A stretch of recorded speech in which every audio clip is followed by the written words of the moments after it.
देखने के लिए आप हमारे चैनल को सब्सक्राइब करें। एपिसोड की स्टार्टिंग में हम अनुपमा और अंश को देखते हैं। अंश बहुत घबराया होता है और अनुपमा बोलती है, तुम रेस्ट करो, सब ठीक हो जाएगा। अंश बोलता है कि माही की शादी। अनुपमा बोलती है, वह भी हो जाएगी, बस जल्दी से तुम ठीक हो जाओ। अंश बोल रहा होता है, अनुमा, हमारे साथ ही ऐसा क्यों होता है? अगर हम गौतम को देखते हैं तो गौतम देख रहा होता है कि प्रार्थना बहुत ही गुस्से में गौतम की तरफ आ रही होती है। प्रार्थना गौतम के पास आ जाती है और उसे हाथों हाथों से मारने लग जाती है और गौतम बोलता है कि तुम पागल हो गई हो क्या प्रार्थना?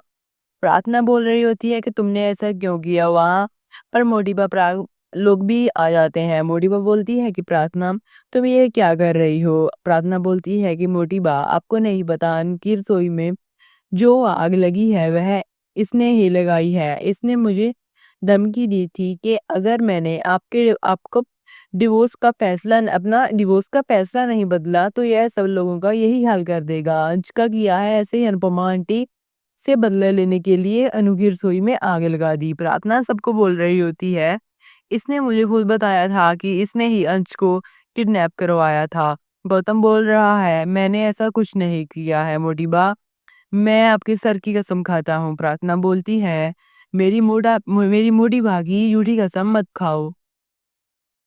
गौतम बोलता है, मैं ऐसा क्या करूं तुम लोगों को भरोसा हो जाए?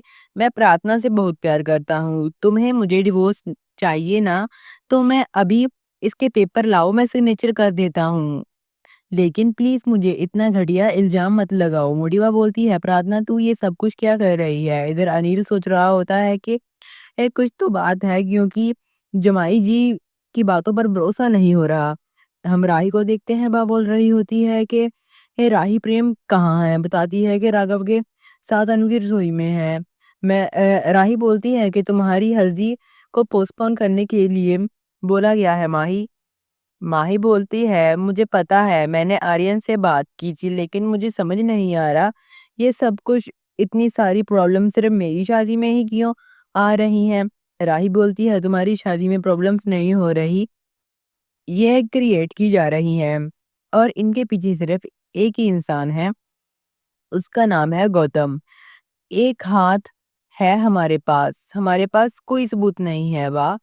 बा बोलती है कि उस गौतम को अनुपमा को अच्छा सबक सिखा देगी।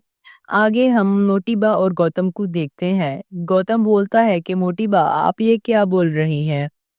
मोटिबा बोलती है, मैंने सिर्फ जमाई जी आपसे जवाब मांगा है, मुझे बता दीजिए कि अनु की रसोई को जलाने में आपका हाथ है या नहीं, आप मुझे बता सकते हैं। मोटिबा बोलती है, मुझे पूरा सच पता होगा तो तभी मैं आपकी साइड ले पाऊंगी, भरोसा कीजिए मैं आपके साथ हूँ। गौतम बोलता है कि मोटिबा ऐसा कुछ नहीं, मैं फिर से आपकी सर की कसम खाता हूँ, मैंने कुछ नहीं किया। मुझे अंश नहीं ना ही पसंद है और ना ही अनुपमा जी, लेकिन मैंने उनके साथ ये नहीं किया।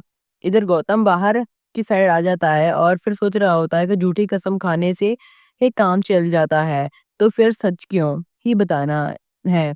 इसके बाद गौतम उन कंपनी वालों को कॉल करता है जिन्हें अनुपमा के साथ कॉन्ट्रैक्ट किया था। वह उन लोगों को बताता है कि रणवीर को ही में आग लग गई है अब अपना अपना कॉन्ट्रैक्ट खत्म कर लें, और गौतम को बहुत ज्यादा खुशी हो रही होती है। आगे हम प्रेम को देखते हैं। प्रेम अनु की रसोई में होता है वहीं काफी ज्यादा अपसेट होता है। राघव प्रेम के पास आता है और कहता है कि इमोशनल हो जाता है राघव भी, और वह बोल रहा होता है कि ये जगह मेरे लिए बहुत ही स्पेशल है, यहाँ पर मुझे रहने के लिए जगह मिली, इतना सारा प्यार मिला, मुझे पता नहीं था यह जगह आपके लिए भी स्पेशल होगी। मुझे तो ऐसा लग रहा था कि मेरी जिंदगी में आग लगा दी अगर हम लोगों पर यह बतीत रही होती तो हमें पता चलता, लेकिन ये तो अभी मम्मी पर बीत रही है तो उनको ही पता पता होगा उनके पर क्या बीत रही है। हमें हमें दिखा रही है वह स्ट्रांग है लेकिन अंदर से टूट चुकी हैं। प्रेम और राघव दोनों बोल रहे होते हैं बोलते हैं कि हमें सुध-बुध की ज़रूरत है। आगे हम देखते हैं अनुपमा अंश को बोलती है तू सो जा। अंश बोलता है मुझे नींद नहीं आ रही। अनुपमा अंश को लोरी सुनाती है और वह वहाँ पर राही भी आ जाती है। अनुपमा राही और अंश दोनों को सुला रही होती है। माही भी रो रही होती है।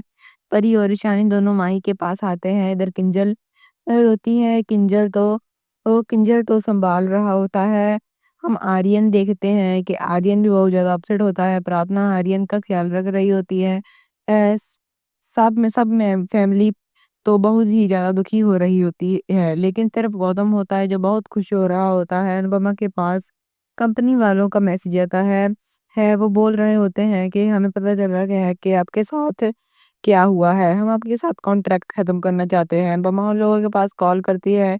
अनुपमा बोलती है, सर प्लीज़ कॉन्ट्रैक्ट कैंसल मत कीजिए। वह लोग बोल रहे होते हैं कि ये मेरा कंपनी है, डिसीजन मैं ही इसमें कुछ नहीं कर सकता।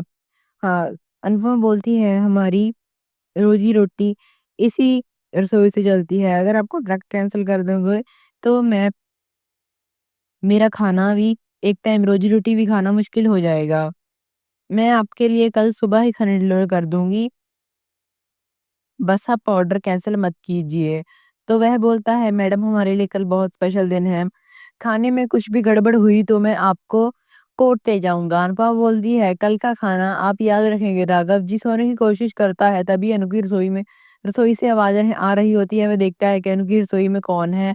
जब वहाँ पर जा पहुँचता है तो देखता है अनुपमा को देखता है। वह बोलता है, अनुपमा जी अभी आप यहाँ पर क्या कर रही हैं?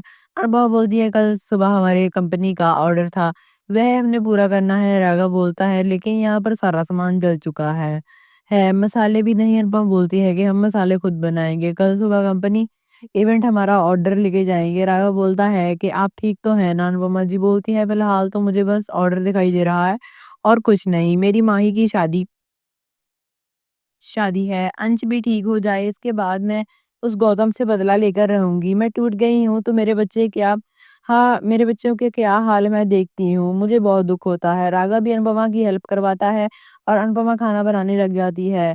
राघव बस अनुपमा को देख रहा होता है। राघव बोलता है, अनुपमा जी आप आराम कर लीजिए। इसके बाद राघव माउथ ऑर्गन बजाने लग जाता है और तो अनुपमा को नींद आ जाती है और राघव अनुपमा को देख रहा होता है और सोच रहा होता है, अनुपमा जी सिर्फ दोस्त समझती हैं, लेकिन मैं उन्हें दोस्त से ज़्यादा समझता हूँ। मुझे उनसे यह बात छुपानी नहीं चाहिए। मुझे उन्हें बता देना चाहिए कि अगली सुबह हम माही को देखते हैं। माही सोच रही होती है कि आज हल्दी नहीं होगी तो माही के पास आर्यन का कॉल आता है और माही बोल रही होती है कि आज हमारी हल्दी हो या ना हो, लेकिन प्लीज़ तुम उदास मत होना कि क्योंकि हम अपने घर वालों को खुश नहीं कर सकते। माही बोल रही होती है कि आर्यन अगर हमारी हल्दी नहीं होगी तो कहीं मोटी बा यह तो नहीं समझेंगी कि मैं अशुभ हूँ और तुम मुझे छोड़ दोगे। आर्यन बोलता है कि माही तुम पागल हो गई हो, तुम मेरी ज़िंदगी हो। मैं तुमसे प्यार करता हूँ। आगे हम अनुपमा को देखते हैं। अनुपमा सोच रही होती है, तभी किंजल अनुपमा के पास आती है और किंजल बोल रही होती है कि मम्मी आप ठीक है ना? अनुपमा बोलती है, हाँ, मैं कैसे सो गई? ऑर्डर पूरा करना है। किंजल बताती है कि राघव जी ने ऑर्डर पूरा कर दिया है और वह ऑर्डर डिलीवर करने के लिए चले गए हैं। अनुपमा बोलती है कि कुछ रह तो नहीं गया? किंजल बोलती है, मम्मी जी उन्होंने क्रॉस चेक कर लिया था सब कुछ उन्होंने बताया कि आप कैसे पूरी रात भर जाग रही थी और आपने कैसे ऑर्डर पूरा किया। अनुपमा बोलती है मैं सोच कर तो यही आई थी कि अकेले कर लूँगी, लेकिन राघव जी ने मेरी बहुत मदद कर दी। अकेले में मैं कुछ नहीं कर पाती। किंजल बोलती है, मम्मी आपको मुझे बताना चाहिए था ताकि मैं आपकी हेल्प कर देती। अनुपमा बोलती है कि अगर तू रात भर जागती तो आज हल्दी की तैयारियां कौन करता। किंजल अनुपमा को आशीर्वाद देने लगती है और फिर बोलती है कि जल मम्मी रात भर नहीं सोई, लेकिन अभी तो सोना पड़ेगा आपको। आपकी आंखें देखो कैसे आंखों में कैसे चमक सी हो रही है और हल्दी में और भी ज्यादा चमकोगी। अनुपमा बोलती है कि ये ठीक है हुआ। राघव जी टाइम पर ऑर्डर लेकर चले गए। अब मुझे लग रहा है कि सब अच्छा अच्छा होगा। किंजल बोलती है, हाँ मम्मी मुझे भी ऐसा लग रहा है। तो आगे हम राघव को देखते हैं। ऑर्डर डिलीवर कर देता है राघव और सोच रहा होता है कि यह काम तो अच्छे से हो गया। राघव बोल रहा होता है कि कुछ लोग किसी की रिस्पेक्ट करते हैं और किसी को पसंद करते हैं। मैं अनुपमा जी को पसंद करता हूँ और उनकी रिस्पेक्ट भी करता हूँ। मुझे मैं बहुत लकी हूँ जो अनुपमा जी से मिल पाता हूँ और मैं कभी अनुज जी की जगह कभी नहीं ले पाऊँगा। उनके जाने के बाद अनुपमा उनसे कितना प्यार करती थी है। लेकिन मैं चाहता हूँ कि अनुपमा जी के दिल में मेरी छोटी-सी जगह हो। अनुपमा कृष्ण कुंज आ जाती है और माही अनुपमा को चाय चाय देती है और बोल रही होती है कि अनुपमा, हाँ, तूने सारा ऑर्डर सिर्फ मोमबत्ती की लाइट में पूरा कर दिया है। आपने अनुपमा बोलती है कि कल मुझे मेरी हिम्मत ही छूट रही थी। और अनुपमा अंश के बारे में पूछ रही होती है, तभी वहां पर अंश आ जाता है। अंश बोलता है कि अनुपमा, अनुमा, आज मैं बिल्कुल ठीक हूँ। अनुपमा देखती है कि माही अपसेट होती है। अनुपमा, हाँ, ख्याति के पास कॉल करती है और अनुपमा बोल रही होती है कि मुझे पता है कल बिल्कुल अच्छा नहीं हुआ, लेकिन हम ऐसे रुक तो नहीं सकते। जिंदगी का साइकिल तो चलता ही रहना चाहिए। साइकिल के दो पहलू होते हैं और दोनों को ही चलते रहना चाहिए। और हमें तो आगे बढ़ना होगा और माही की आर्यन की शादी भी करनी होगी। आपको पराग जी को बोलना होगा कि अनुपमा जी तो बोल रही हैं कि आर्यन और माही की हल्दी कर देनी चाहिए। अनुपमा जी, अगर आप चाहती हैं तो आज हल्दी की रस्म हो जाएगी ही। और पराग भी बोलता है कि हाँ ठीक है, आज ही रस्म हो जाएगी। ख्याति अनुपमा की बात करा देती है पराग से और सब लोग खुश हो जाते हैं। प्रेम और राही तीनों वो तो डांस करने लग जाते हैं। कि प्रेम बोल रहा होता है कि आर्यन, तुम्हारे लिए बहुत ज्यादा खुश हूँ मेरे भाई, मैं तुम्हारे लिए बहुत ही ज़्यादा खुश हूँ। मैंने तो माही माही और मैंने माही ने तो सोच ही लिया था कि शादी कैंसिल हो रही है। राही बोलती है, ऐसा कुछ नहीं होगा। प्रेम भी बोलता है कि ऐसा कुछ नहीं होगा। हाँ मम्मी, ऐसा कभी नहीं होने देंगी। मोटी बात सोच रही होती है। आर्यन कुछ देखकर लग रहा है कि लेकिन फिर भी कुछ नहीं हूँ, क्योंकि मैं नहीं चाहती ये शादी हो। मैंने सोचा था ये शादी टल जाएगी, लेकिन अनुपमा जी ने इतनी शातिर चाल चली कि ये शादी वो करवा कर ही हटेंगी। तो गाइस, अपकमिंग एपिसोड की अपडेट देखने के लिए आप हमारे चैनल को सब्सक्राइब करें और वीडियो को लाइक कर दें। ये